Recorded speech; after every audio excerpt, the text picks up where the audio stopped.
Chapter 35. Ariana Point of View. I walked fast, trying to catch up with Alistair's footsteps. How can you allow the kids to go to the East Wing unsupervised? Alistair shouted as the soldier whimpered. Your Highness, we have found the children of Sir Vicus, but there is no sign of the prince. Another soldier came running to us. Where are they? Alistair asked, frustrated. In the royal room, with their mother. The soldier responded. We made our way to the royal chamber, my heart beating more and more fast. I hope my baby boy is okay, but color drained my face as I opened the door. Violet and Lucas was crying on and hugging their mother. Their face and body was injured, and they looked frightened. What happened? Alistair shouted as Vicus ran to his children. Papa! Lucas cried as both of them ran to their father. What happened? Vicus asked, but the children kept crying. Violet, tell us what you three were doing in the East Forest alone. Alistair asked as she whimpered and hid further to his father. Alistair, calm down. You're scaring them, I said, putting a hand on his shoulder. Alistair was red and sweating, and he gave off a dangerous vibe, which is making the whole room tense and worried. Let them rest, Vicus. They seem shaken up. We can ask them once they calm down, I said, as Vicus nodded and took his children away. Arya, don't cry. We will find them. Alistair suddenly said, hugging me. I touched my face to see tears flowing down. I hope he is all right, I cried into his shoulder as he hugged me tight. Sent the royal guards for the search. Prepare the weaponry and the soldiers. If it's a fight he wants, it's a fight he gets. Alistair growls as he kissed my forehead. Time skip. 24 hours have passed. We found nothing.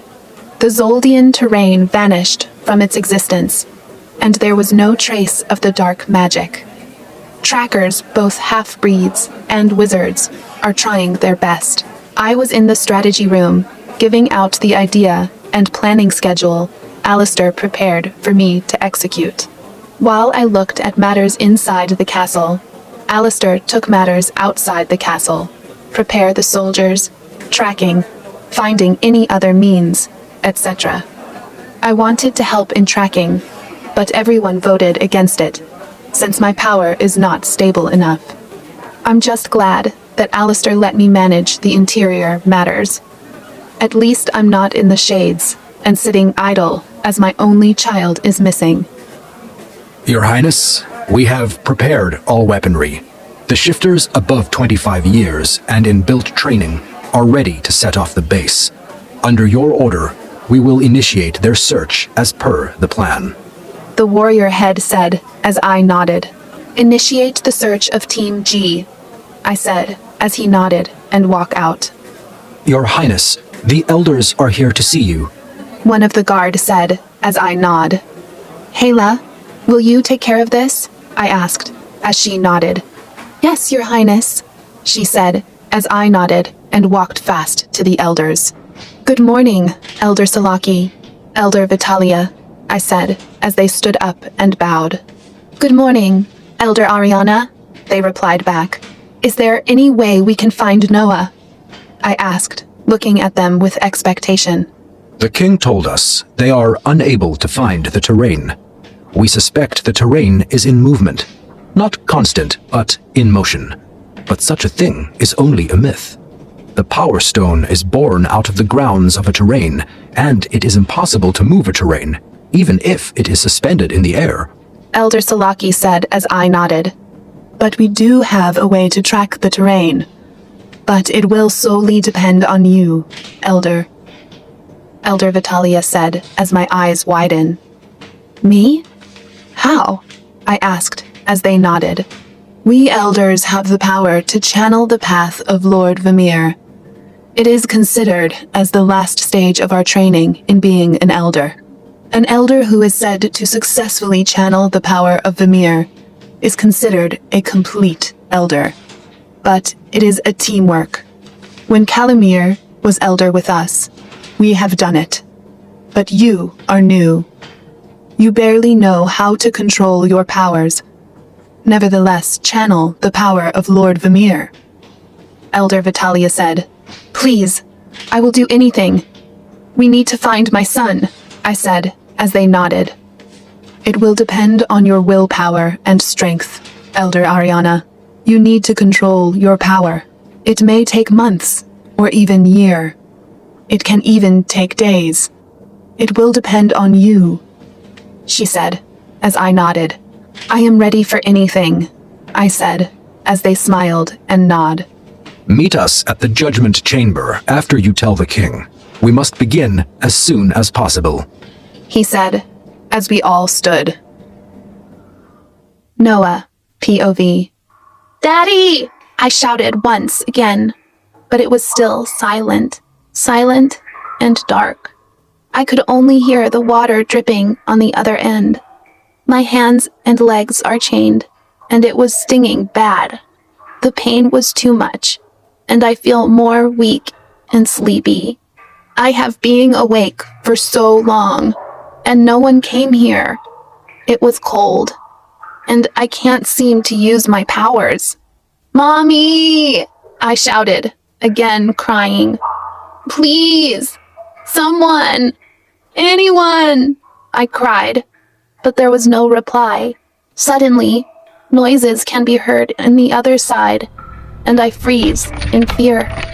The door lock was turned a few times, as if trying to open a locked door. I stayed still, but at the same time, prepared.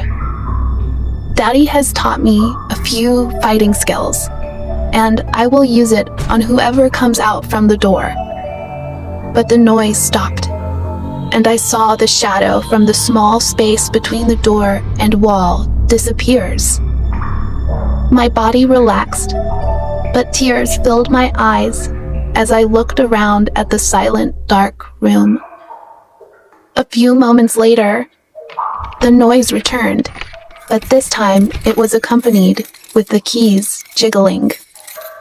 The key made contact with the lock, and the doorknob was turned. The door opened, and light filled the room. The light for a moment blinded my eyes, and I squinted, turning my head to the side. Once my eyes got adjusted, I looked ahead to see a shadow of a girl. Her one hand was still in contact with the doorknob, and she had a stuffed bunny on the other hand. But before I could get a glance at the girl's face, she walked into the room and closed the door, leaving the room once again in darkness. Chapter 36. No one. Point of view. Silence followed suit as Noah looked around the dark room. Small shuffling can be heard, but other than that, it was silent. Hello? Noah finally voiced out, his voice quivering. Hello? He tried again, when there was no answer. Hi. A cheerful voice rang through his ear. He jumped back as he felt the voice so close to him. Who are you? Noah asked, his heart beating fast. My name is Veronica. What is yours? The girl asked as Noah turned silent. Noah. He finally said as the girl giggled. How old are you? She asked. 6. And you? Noah asked back. 5.5. She said, and there was once again silence between them. Do you want to play with me? She asked after some time. I'm chained, and I can't see. Noah answered. Oh, right. You can't see in the dark. She asked as Noah frowned in confusion. You can? He asked as she muttered a yes. Why are you crying? Are you hurt? She asked, her voice filled with worry. The chain is paining. He said, his eyes filled with tears. But as Veronica was going to respond, the door slammed open. Veronica, what have I told you about walking alone and that too into the dungeon? A tall man walked in as Veronica stood up. Papa! Veronica called, running to her father. You are not going to be excused, princess, her father said as she whimpered. Now, let's go, he said as he took his daughter out the dungeon and left Noah alone in the dark room. Help! Noah again voiced out. He kept crying and screaming for help, but as time passed, the chains sucked last of his power and energy as he felt himself fall into darkness. Outside the prisoner vault, Papa, can we take him to my room? Veronica asked her father, not forgetting to put on her best puppy face. Why do you want to do that? He asked his daughter, raising one of his eyebrows. He is hurt, and he looks hungry. His daughter said as he sighed. He is a prisoner, baby girl. We cannot give him your room, the father said as tears start to fill her eyes.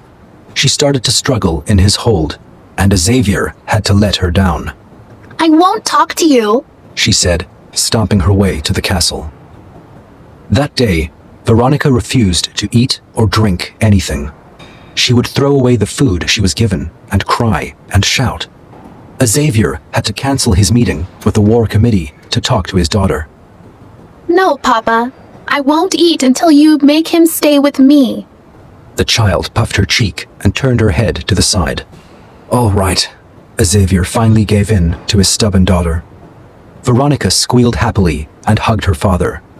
But you should follow some rules, he said as she nodded. He will have a separate room, not yours, he said as she frowned but still nodded. He will still be in chains, but I will remove the casein so he won't be in pain. Jabior here will from now on follow both of you, he said as a scary guard came forward, bowing his head to her. And lastly, never refuse to drink your medicine, he said as the girl nodded her head eagerly. I will arrange for bringing him to his new room. Now, go with Miss Galena and eat your food, he said as she nodded and happily skipped after her babysitter. At Obsidian Terrain. On the Obsidian Terrain, things have been hectic.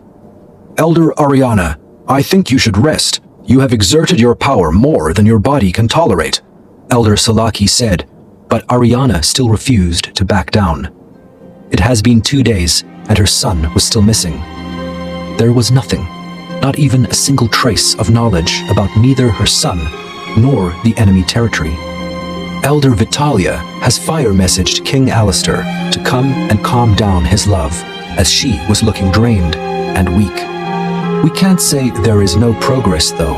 Her determination to find her baby boy ignited the flame in her to achieve the channeling of Lord Vimir. But it's still a big process, and it requires a lot of energy. Ariana has being not stopped trying to channel the Lord, and each time she steps closer to success, her power becomes uncontrollable. Ariana, stop. You need to rest. Let's continue tomorrow, Alistair said as he grabs hold of his love. She was about to start channeling again. He was worried about his queen. Dark circles were prominent under her eyes, her skin pale, her body covered in sweat. He placed his hand on her head and muttered a spell as she fell limp on him, asleep. I will take her to the palace to rest. We will meet here again tomorrow, he said, before walking out the judgment hall with his unconscious queen.